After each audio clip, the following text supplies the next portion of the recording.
Vidit Gujrathi takes on Velimir Ivic in this fourth round clash at the FIDE Olympiad 2024 in Budapest. Currently, the team situation of India versus Serbia is the following. Arjun Erigaisi has won his game and Pragnananda has drawn. Vidit is playing against Ivic and Gukesh is still playing his game against Predke on the top board. Vidit is a pawn up, but it's not easy to convert this position because he has the opposite colored bishops. White has 4 pawns and black has 3 pawns here. How should black continue here and how should Vidit try to grind out a win? Because clearly if the rooks are traded, then this might end in a draw. So that's the reason why Vidit has to tread very carefully here. Also, both players have quite a lot of time here. Ivic plays his rook to f5, keeps his rook here, and now Vidit slowly has to start pushing his kingside pawns. But how can he do that? Well, with patience. First, he brings his king up to h3. He wants to play king h4, and who knows if he gets the opportunity to play rook h6 and win this pawn on h5. Ivic brings his rook to g5, attacking the pawn on g2. So if you go king h4, he will simply chop off this pawn. Vidit now has to find a way forward. He's thinking about his move here.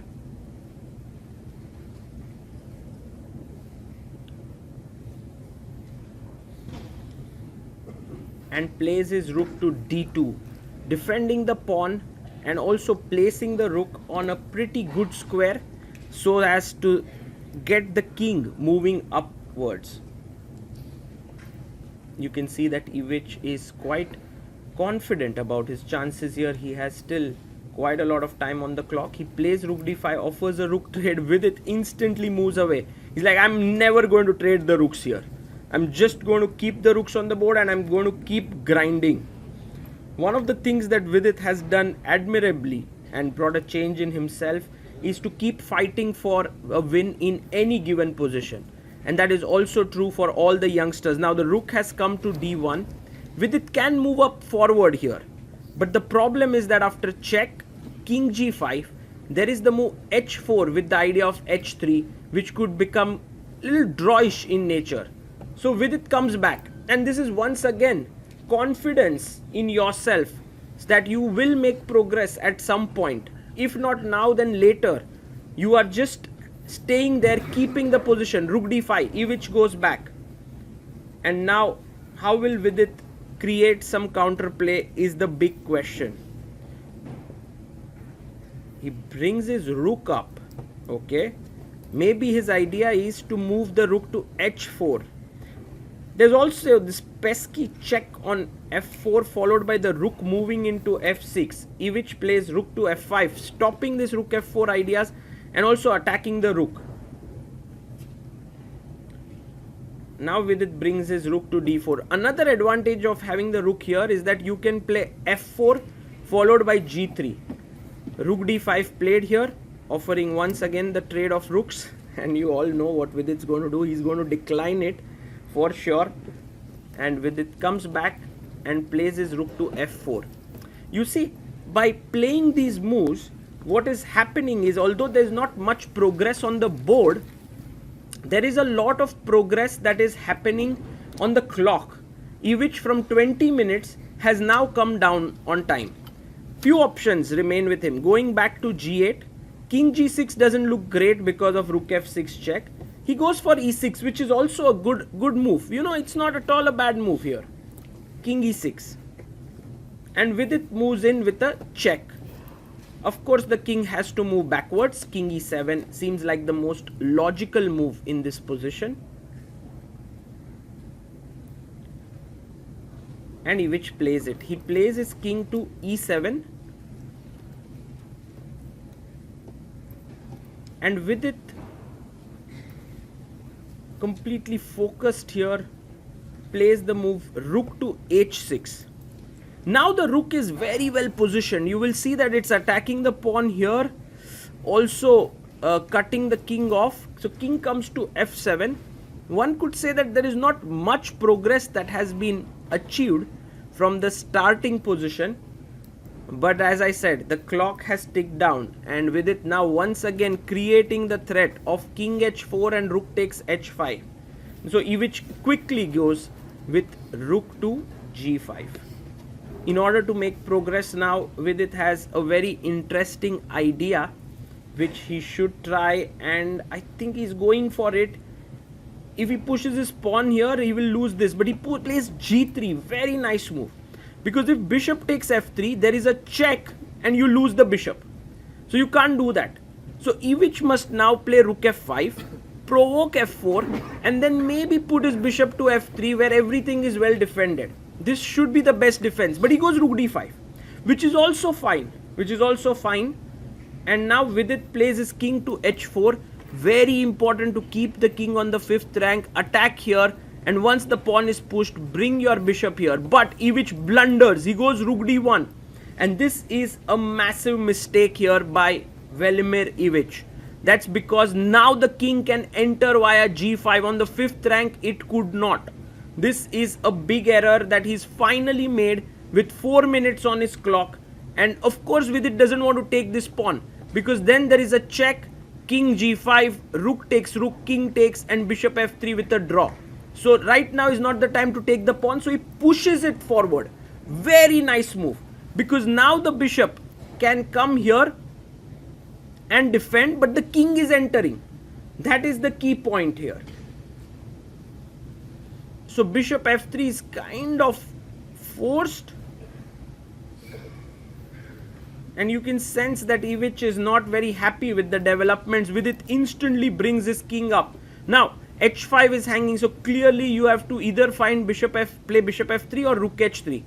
The problem here with bishop f3 is that f5, and suddenly my 4 pieces here are coordinating beautifully. So instead of trying to defend now, black has to get on a counter attacking spree, which is to go and attack the pawn on g3. That is how it will happen, or a pawn from g1 to g3. Like black has to attack this way. Yes, rook h3. Very interesting move.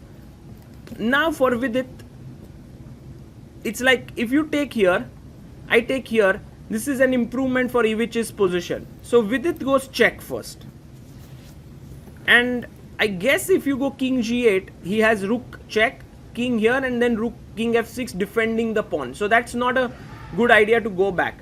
I think the best for Ivic would be either to go to e8 or e6. He goes king e8.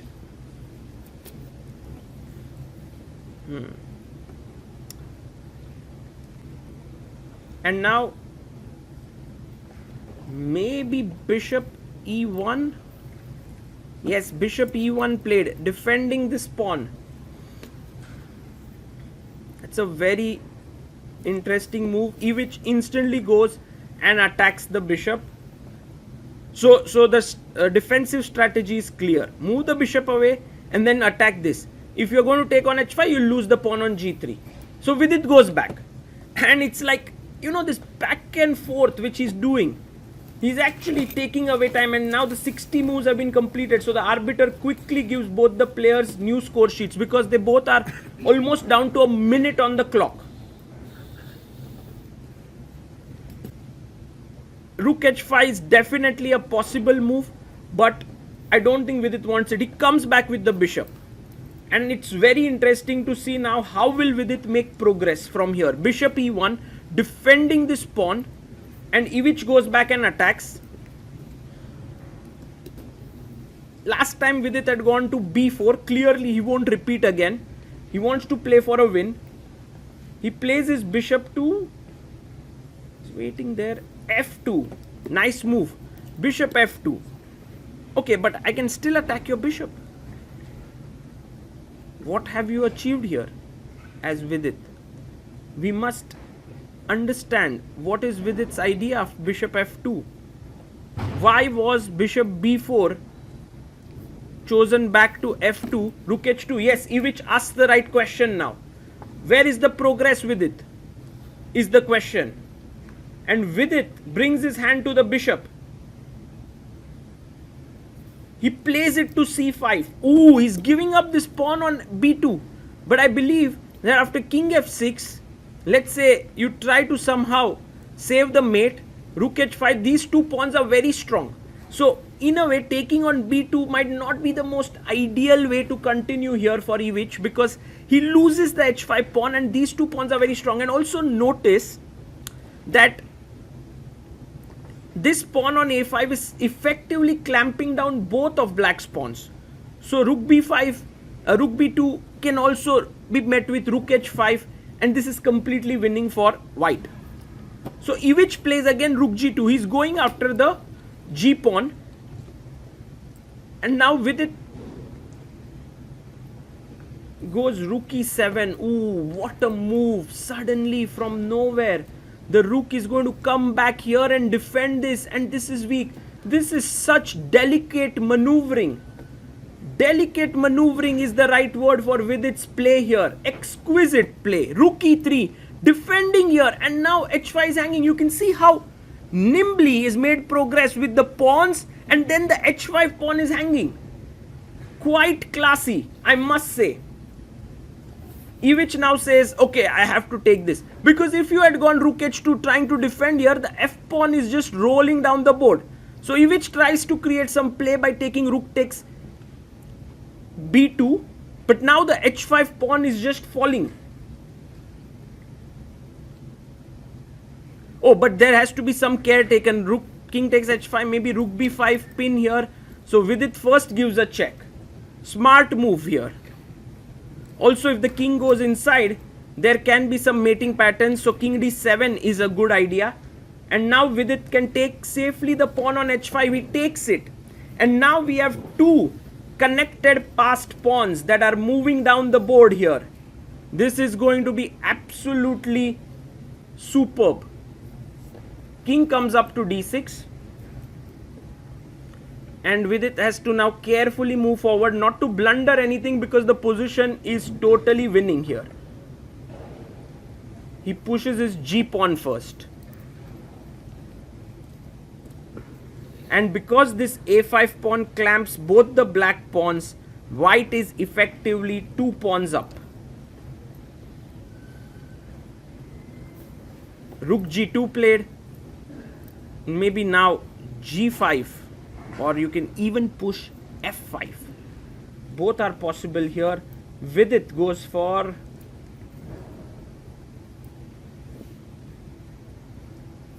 f5. He pushes his f pawn down the board.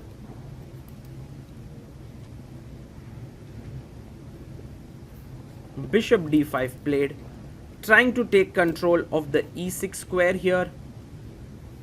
And can we simply move our g pawn also down the board here? That would be pretty strong.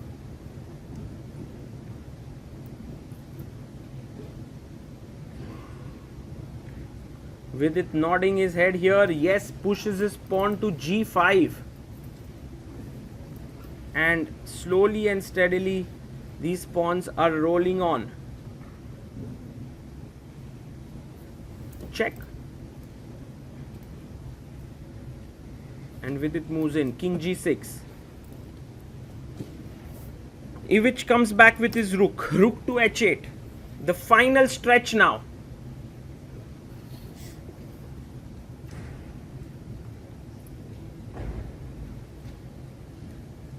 And Vidit pushes his pawn to f6.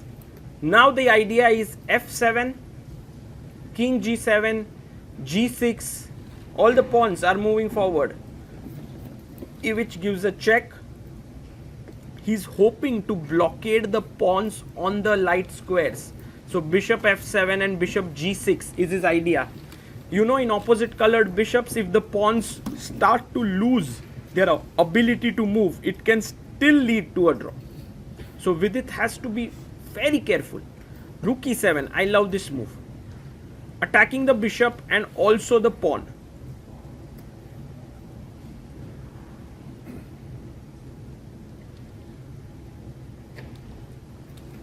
Ivic gives a check. King comes back to f4. Now the b7 pawn is hanging. You cannot defend it if you go rook b8. I have bishop check and you lose the rook. So he goes rook c8, trying to create play. For example, if I take here, maybe he wants to get active with rook c4 check. and that could be some counter play. So Vidit first attacks the bishop, making it move, and I guess a check should be the logical continuation here, but the problem is later on the pawn will move towards becoming a queen, and you might need the rook here. So Ivic plays his bishop to b1, and I want to push f7, but king comes back, and this is exactly what we need to avoid. Rushing in and then repenting. Bishop c7 is a classy move, because after rook takes, king takes, f7 simply wins. So he plays king d5, and now Vidit zones in to the board.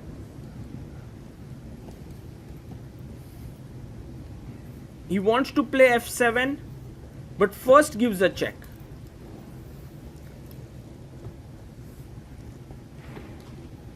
If king c6, I have rook e7. Anyway, the bishop is not hanging. So king c6 played, and now Vidit calmly plays rook e7. Nice move. So that the f and the g pawn are ready to rock and roll. Bishop comes back. And can we go f7? No, but f7, rook f8, you might lose the pawn here. Oh, there's rook e6 check and I win the bishop. Yeah. So maybe f7 is okay, but he goes king e5. I like how Vidit has been moving forward step by step in this game. You know, like no hurry, no worry. King e6 next, f7 next, or if you allow me, I'll play directly f7. Rook h8 played, and now f7 is coming in. Perfect timing. And if the pawn is attacked again, the king is ready to support it with king f6, and this is game over. Rook f8.